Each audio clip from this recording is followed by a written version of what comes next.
What's up everybody, blessed be, my name is Manon and you are watching Witch in the Working, where we will be discussing all things witchy in and around, throughout and about, above, below, and beyond. Please visit me on my other platforms as well, including Facebook, Instagram, and Patreon, all links down in the description below.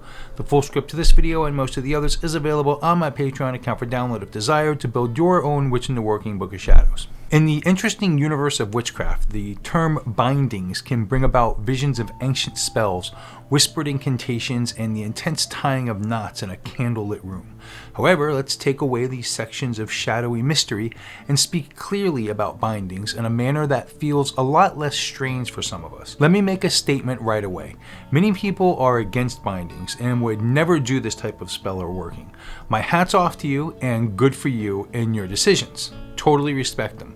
This video is for the rest of us. At its foundation, a binding in the world of witchcraft is akin to an astral hug meant to keep things and situations in check. Not too tight and not too loose, but as the baby bear says, just right. It's the skill of containing energy, intentions, or even nasty behaviors from others in a magical box with the intent to turn away harm, protect, or maintain a sense of normalcy. Imagine it as the magical equivalent of putting a protective case on your smartphone.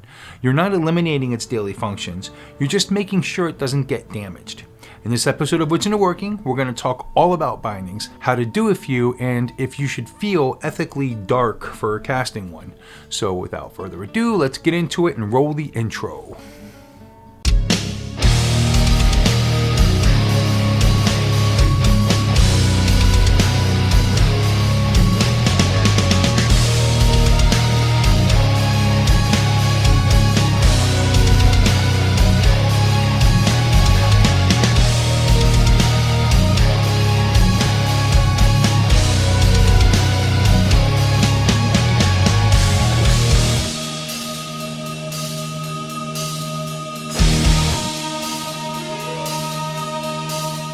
Welcome back everyone. Bindings are a unique goodie in a witch's magical work kit. They can be like a magical shield protecting you or others against negative energies or unwelcome influences. Imagine this scenario. Someone is throwing negativity and dark energy in your direction and you have made the decision to bind that negative energy. It's basically saying, nope, not today, and redirecting that energy the other direction away from you, making sure it doesn't interfere with your wonderful life. But bindings aren't just about always being on the defense. They're also great as a proactive way to bring together positive influences, like making sure that a new journey succeeds or that a close friendship remains strong. It's like tying the finishing ribbon around a gift, sealing it with hope and good energy. The best thing about bindings lies in the many ways we can execute them. They can be as easy as a chant echoing from the lips of the witch, a firm visualization, or as physical as tying witchy knots in a piece of cord or rope while pinpointing on your intentions. The root of a binding isn't in the complexity or length of the ritual at hand, but in the strength of the intent and the clarity of the reasoning of the binding. In the realm of witchcraft, bindings help us to realize the power of intention and the importance of directing our energies carefully and wisely. They show us about boundaries, respect for others' free will, and the responsibility that is inherent with possessing such knowledge and craft skills. So the next time you hear about bindings in witchcraft, don't think of it as a fearful and negative magic of control and cursing, but as a gentle, protective embrace, showing energies where they can perform more beneficially and do as little harm as possible. In the hands of a wise witch, bindings are a truth to the delicate balance between power and compassion, a dance with the energies of the universe, choreographed with careful yet empowered steps.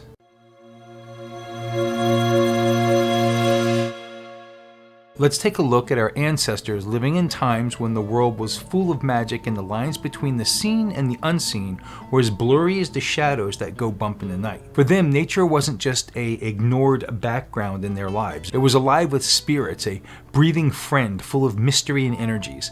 It was in this setting binding practices were born, not out of negativity, but out of a need and a deep respect for the balance of nature and life itself. Bindings in their earliest times were like the whispered agreements and negotiations between friends and family.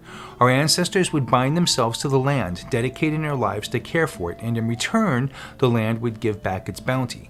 These bindings of yesteryear were a spit and a handshake with nature itself, binding the intricacies of survival and coexistence. As cultures grew and evolved, so did the meaning and intent of these practices. They ultimately became more detailed, working in the many twists and turns of human relationships, desires, and fears.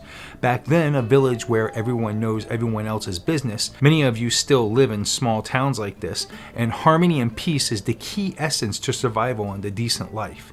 In these tight-knit communities, binding spells were a sort of magical peacekeeping, doing its best to make sure that negative energies didn't upset the ever-so-delicate system and balance of small town or village life. Fast forward to the immense palette of medieval folklore and stories where knights and damsels weren't just pages in a fairy tale, and you'll find bindings adhering to a more protective and sometimes aggressive scenario.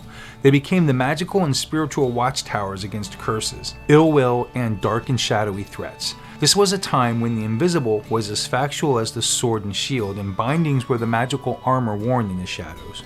Throughout the centuries, binding magic walked along the edge of light and shadow, sometimes seen as a force for good and other times seen as a curse misunderstood and feared. The Renaissance gave us a rebirth of studying the mysterious and the occult, evolving binding practices into a specific and delicate art form, often spoken about in hushed tones and candlelit studies amongst the educated and well-to-do. As we journey throughout the years and land in these modern times, the root and essence of binding practices remains, but the meaning has slightly shifted. In this day and age, a binding is like the magical equivalent of setting boundaries and magical fences, a practice not just accepted but many times encouraged in our journey for personal well-being.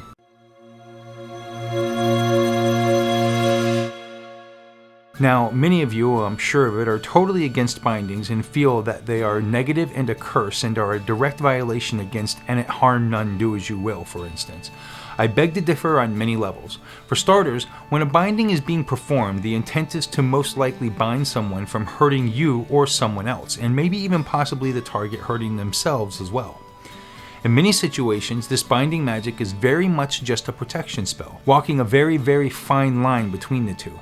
The only difference is, in a binding, you're attempting to stop the energy or persuade the energy before it leaves the one developing the negativity. So some say, oh, but you're dabbling against someone's will and you can't do that.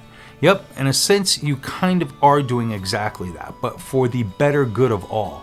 It's like someone picked up a rock and is going to throw it at you, but instead, before they can throw it, you run up and hug them. Now they can't throw the rock at you anymore. And in the process, now you can have an up-close and personal talk with the person and sort of diffuse the scenario through understanding and hopefully balance and kindness. So now let's talk about those of you who are skeptical about magic in general. The first little misunderstanding we're going to carefully pick apart is the thought that anything outside the realm of the everyday is just hocus pocus or make-believe. It's quite easy to see why some people might think that way, especially with how magic and the mystical are portrayed in movies and books, all flash, bang, and dramatic flair. However, let me be very clear. The core foundation of many spiritual practices, especially those involving magic, is more about connection, intention, and the subtle manipulation of energies than about instant, flashy results. Spells are at our fingertips to nudge energies into helping us achieve our goals. For instance, if you do a spell to get a job and then sit on the couch all day waiting for someone to call you and offer you a job, you're most definitely going to be jobless for a very, very long time. But when we combine that spell with actively looking for work, that's a different story. So you're probably wondering, well, then where does the magic come into play? How do I know just looking for the job I would have landed it regardless? Because the magic you did, you included details of what you wanted. 401k plan, $65,000 a year or more, health insurance, life insurance, a close commute, friendly atmosphere, not too stressful. Lo and behold, the phone call you received and the job you obtained had everything you wanted in it, just like the spell proclaimed. You didn't have to settle for a lesser job for yourself.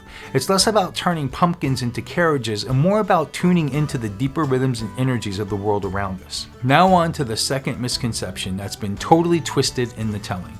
The idea of magic being strictly black or white, good or evil. This opposite between black and white completely oversimplifies the huge canvas of magical practices and beliefs. Think of it more like a painter's palette, where a plethora of shades can be created from just a few basic colors. Intentions, context, and outcomes all blend together to create a vast array of magical colors, each unique to the practitioner and their goals. Magic isn't really good or bad, it just is. The witch or magician is the one who has to program that energy to do what it's supposed to do. Just like a kitchen knife just is. It can be used to prepare a wonderful meal and feed the hungry by a good person, or it can be used to take a life by a bad person.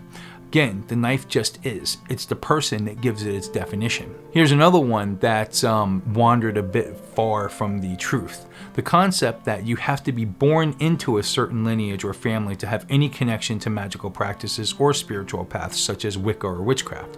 While heritage and tradition can absolutely be very fruitful to one's practice, the doors to the mystical and magical are not locked to newcomers or anyone for that matter. We all have the potential to practice magic within us. It's a birthright, so to speak. It's up to you to discover it, use it, and strengthen it, just like muscles that need to be worked out and if you want to be healthy and strong. Lastly, let's go over the notion that magical practices are all about casting spells, brewing potions in some dimly lit secret chamber.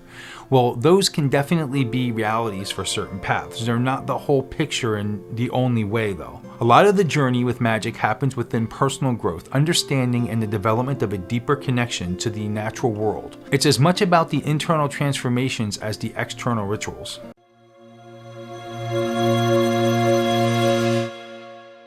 So let's talk about the ethical considerations of doing bindings against others. Let's have a heart-to-heart about some core principles that are important to a lot of witches as the moon is to the night sky. We're talking about the Wiccan Rede and the threefold law, especially in the realm of bindings. You'd be shocked at how many magical people follow these tenets of belief outside of Wicca. First, let's hit up the Wiccan Rede. It's like the golden rule of Wicca, simple yet powerful, guiding witches to live in harmony with the world around them. Try to see it as a gentle nudge reminding you to think before you act, especially when it comes to casting spells or working bindings, for instance. And it harm none, do as you will. It's basically saying, hey, as long as you're not stepping on anyone's toes, feel free to dance to your heart's content. In the shadowy world of bindings, this would translate to making sure that whatever energetic ties you're creating or boundaries you're setting up aren't causing undue harm to others or stomping on their free will unjustly. Now, let me be clear about my unique take on the Wiccan Rede. Harm none, but take no shit is what I say.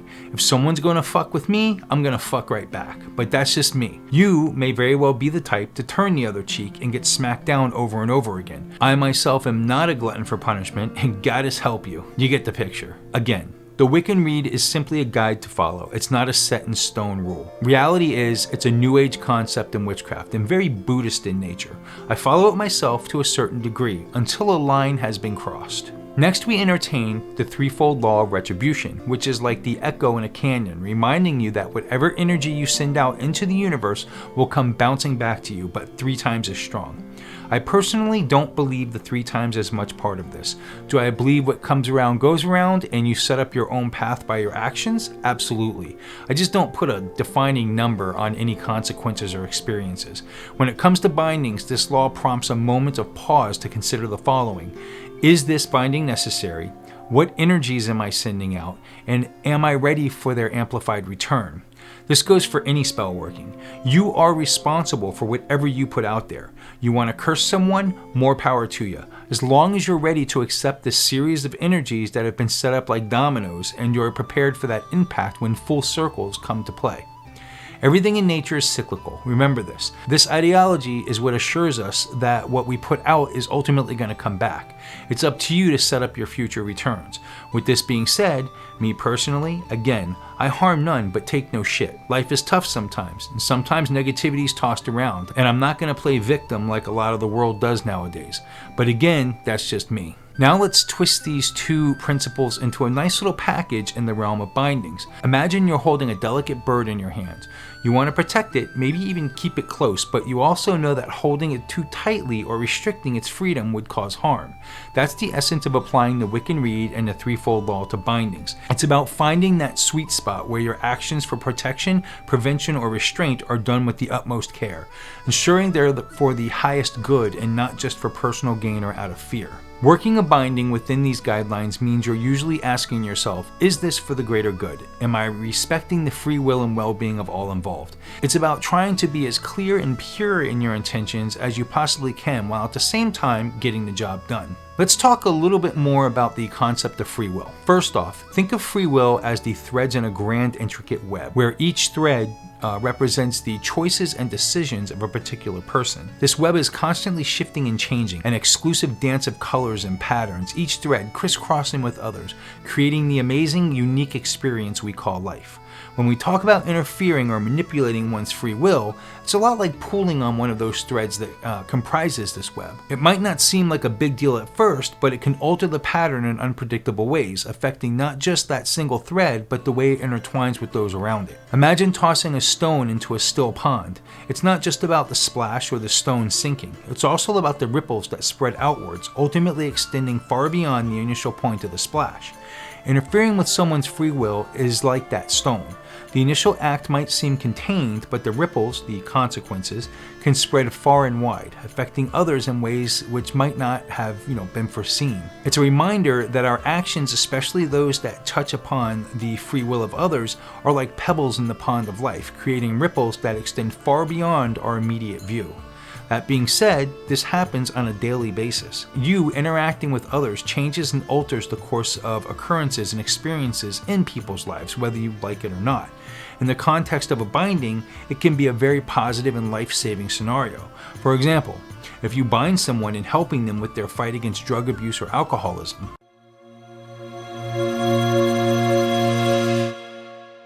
let's talk a little more about situations where bindings in a magical sense would be considered, acceptable or necessary. First off, we should get away from the thought that a binding is a confining cage tying the person down and mobilizing them. As I mentioned earlier, it should be more seen as a warm, protective embrace. It's like a parent holding a child's hand tightly in a crowded mall. It's not about control, but about safety and care for well-being. In fact, this is a lot like binding. They can be seen as a protective measure, like when someone casts a binding to shield themselves or loved ones from harm. It's like wrapping a magical safety bubble around someone to keep the dark and negative energies out, very much like an amulet or talisman would do. In some situations, we can use bindings as a shield against a storm, so to speak. Imagine you're a captain steering your ship through a major storm at sea, the waves crashing and the wind howling. In such a situation, a binding might serve as the outriggers that keep the ship steady, or the lighthouse guiding it safely to port.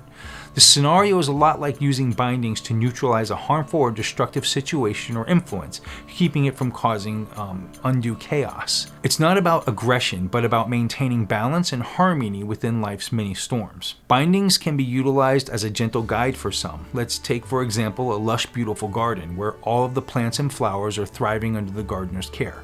But what if one of the plants starts to grow too wildly and out of control, threatening to overshadow and strangulate the others? The gardener might use a trellis or a stake to gently guide its growth in another direction, making sure that the harmony remains in the garden. Similarly, a binding can be like that trellis, used not to harm or hinder an individual, but to subtly redirect their energy or influence that's growing out of balance and all crazy-like. Bindings can also act as a sort of wrap for healing purposes, like wrapping a bandage around a wounded limb. It's a form of binding. However, in this scenario, the purpose is healing, providing support and protection while healing takes place. In a magical sense, bindings can be used in a similar purpose, helping to bind up emotional or psychic wounds, allowing for healing and growth to be accomplished. It would very much be about creating a safe place for healing, remaining free from further harm. Bindings can also be used as a sort of pause button. Think about those times when everything seems to be be moving way too fast in life, everything seeming to be spiraling out of control. Sometimes hitting the pause button can be the most logical and easy action, allowing for everyone involved in the scenario a moment to breathe and temporarily relax. In these cases, a binding can act as that pause button, halting a harmful action or behavior long enough for clearer heads to prevail and healthier solutions to be achieved.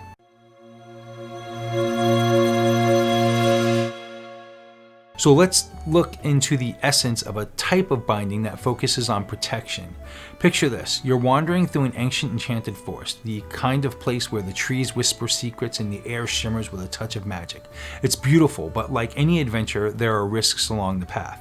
In the mystical journey of life, protective bindings are like the magical shields or cloaks that adventurers carry to keep safe from thorns and mystical creatures lurking in the shadows. Protective bindings are like the warm, sturdy cloak wrapped around your shoulders on a chilly night, or the invisible bubble that gently bounces off negativity. They're not about building impenetrable walls or casting others away. It's more like setting up a soft, protective glow that says, "This far and no further." Imagine them as gentle guardians whispering, "I've got you," allowing you to walk your path with confidence and peace. At the heart of protective bindings is the intention to safeguard, not just physically, but emotionally and spiritually too. It's like when you're holding a little lantern on a dark path, casting light around you so you can see clearly and avoid stumbling. These bindings are cast with love, aiming to envelop you or your loved ones in warmth and safety, keeping the shadows at bay. Another type of binding is that which the working causes restrictions. Imagine for a moment that life is a great bustling kitchen, filled with the fulfilling aromas of simmering pots and the warmth of the oven and the exciting colors of fresh ingredients laid out on the counters. In this kitchen, you're the chef, masterfully orchestrating a symphony of flavors. But as in any kitchen, there's a realm of safety to consider. Hot stoves, sharp knives, and boiling water all require a careful hand and a watchful eye. This is where the concept of restrictive bindings comes into play, like the kitchen rules that keep the space safe, productive, and happy. Restrictive bindings in the magical sense are like the gentle yet firm hand that guides a young apprentice away from the open flame or the sharp edge of a knife. They're not about imposing control or stifling growth, but rather about creating a safe boundary within which creativity and life can flourish. Think of them as the guardrails on a winding mountain road, offering protection and guidance, ensuring that the journey continues smoothly without veering off into danger. The heart and foundation behind restrictive bindings is rooted in care and concern. It's the same impulse that prompts you to grab a child's hand as they reach for a hot pot or to cover an electrical outlet to keep curious fingers safe. The intention is to prevent harm, to shield from danger, and to help create an environment where growth and learning are encouraged within safe boundaries.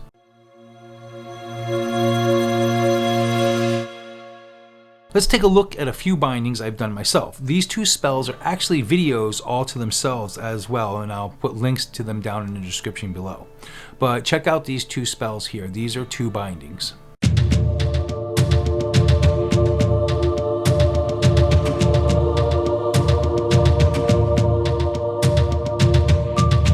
This is another binding spell that I made up myself not too long ago. You'll need a small piece of wood, 4 black candles, picture of the person or some blank paper if you don't have a picture, a nail, and some twine. Start off by writing the person's name and date of birth on the back of the picture.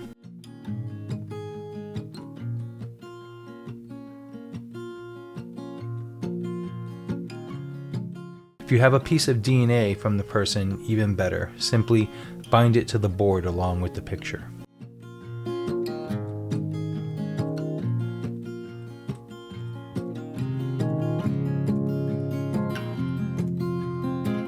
Now, using the twine, bind the picture and DNA, if you have it, to the board nice and tight.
Next, hammer the nail through the middle of the picture.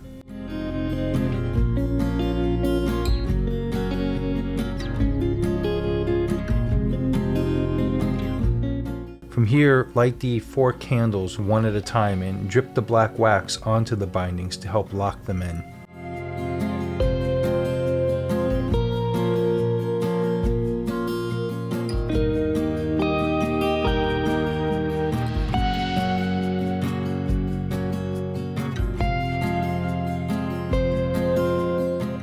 Place each candle on or around the binding and let them burn to nubs. Be careful here, don't let the candles burn all the way down and catch everything on fire.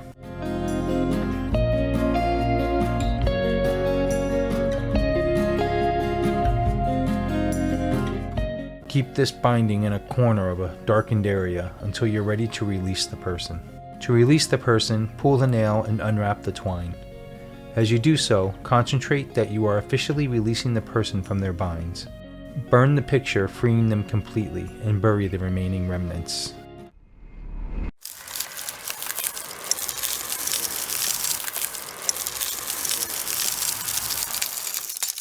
This is a classic binding spell to help prevent another from doing harm to you, a loved one, or themselves.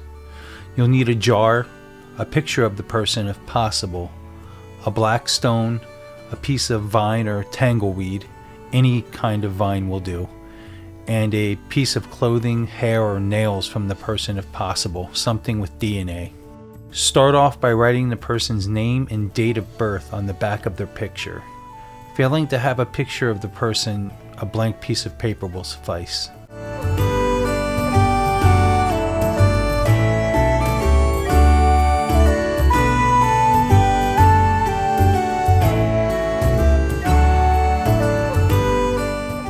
Next, fold up the paper and place it in the jar.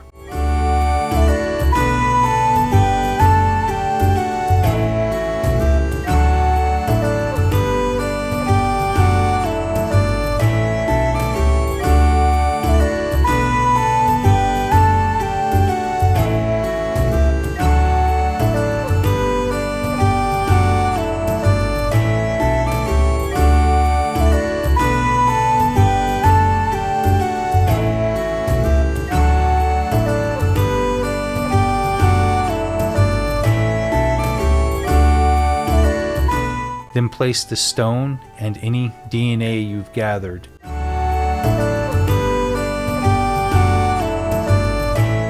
Finally, place the binding vine in the jar as well. This again can be any vine.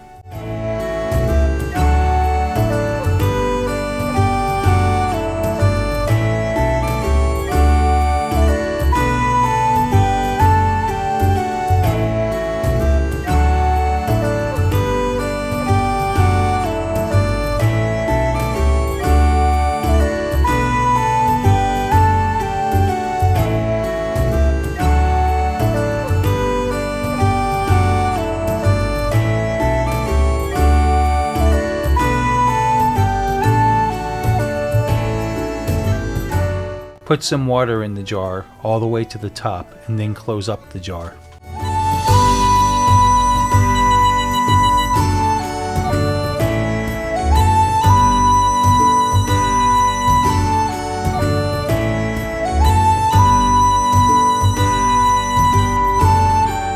You'll want to envision the person being calm and content with leaving you and or themselves alone and free from harm, slander, or whatever negativity you're trying to bind them from doing.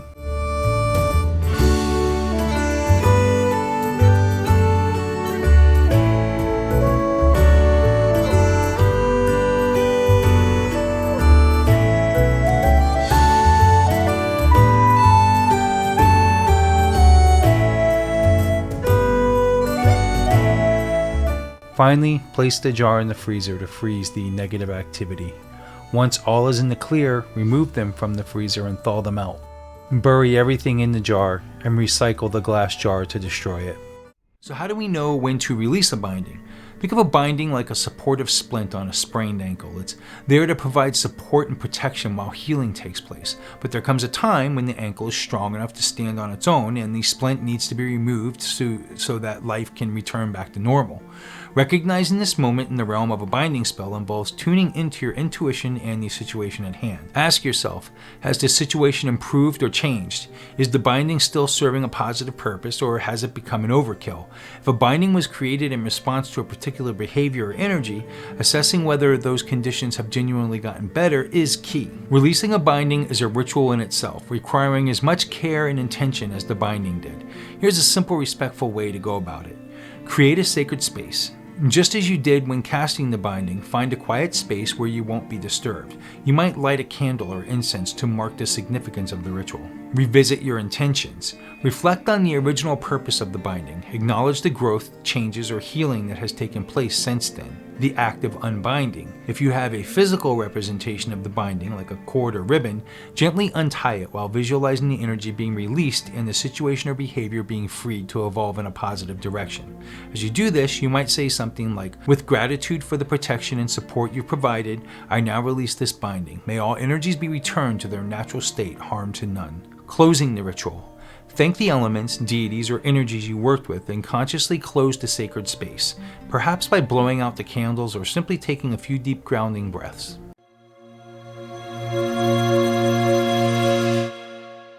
Let's briefly rekindle some of the major points we covered in this video. At the root of our journey, we've learned that bindings in their essence are about connection, protection, and intention. They're the spiritual and magical equivalent of a warm, protective hug or the guiding hand that helps us navigate through the thicket of life's challenges. We've seen how they can be tailored and woven to suit a plethora of needs, from safeguarding our energy to fostering personal growth and transformation. Yet, like any powerful tool, the key to their ability to produce a desired result lies in their use. Ethical considerations stand as the guardians of this practice, reminding us of that great Spider-Man quote that with great power comes great responsibility. For those whose curiosity has been ignited, whose hearts yearn to explore further into the mysteries of bindings and beyond, the path is rich with resources. There's tons of books on these subjects. One is to simply utilize Google and let your fingers do the walking. Online communities, forums, and blogs dedicated to Wiccan and pagan practices can also be a wellsprings of knowledge, shared experiences, and support. As I wrap up this video, let me leave you with this heartfelt encouragement. Let your practice, whether it be bindings or any other aspect of the craft, be guided by your own witchy compass. Remember, the energies we weave, the intentions we set, and the actions we take ripple out into the universe, touching lives and hearts in ways seen and unseen. Let respect for others be your guiding light, and do your best to keep positive energies flowing. Approach your practice with the humility of a student, always open to learning, the heart of a healer attuned to compassion, and the wisdom of a sage who understands the balance of the universe. We all may have different opinions and ethical considerations when it comes to bindings. Some of us are no-go on bindings, considering them just as dark as a curse or psychic attack on others, playing havoc with their free will. Others of us embrace bindings as another tool in our witchy toolbox and utilize them for our own self-protection and possibly the protection and care and well-being for others. I personally have done quite a few bindings, and in the end, things turned out for the best for both myself and the party involved. I am reminded of a binding I performed just a few years back, where a person purposely tried to commit vehicular insurance fraud with me being the unfortunate victim. The guy waited for the light to turn green on iced over roads, drove forward a few feet, and slammed on his brakes so that I slid into him. There was no damage to either of our vehicles, as the impact was barely a tap. I could tell by the actions of the scammer right away that he had performed this injustice multiple times before. Sure enough, my insurance company got a hold of me and the process began, where the guy was trying to claim from my insurance company. I explained to the insurance company what exactly happened and that there was no damage, not even paint, to either of our vehicles, and sent photographic evidence. Nonetheless, I looked up this guy via social media, got his picture and his info, and started my binding to bind him against falsely making a claim against my insurance. In the end, the claim was dropped. According to my insurance company, the gentleman silently slunk his snake ass away once they called him out on fraud and reported him to authorities for what seemed to be an illegal pattern. Well, That's going to wrap up this episode of Witch into Working. How do you feel about bindings? Have you ever placed a binding on someone? Let us all know in the comments below. If you like this video, please give me a thumbs up and please subscribe if you haven't already. And don't forget to ring that little bell to be reminded of wonderful and exciting future episodes to come. I love you guys and gals. Blessed be.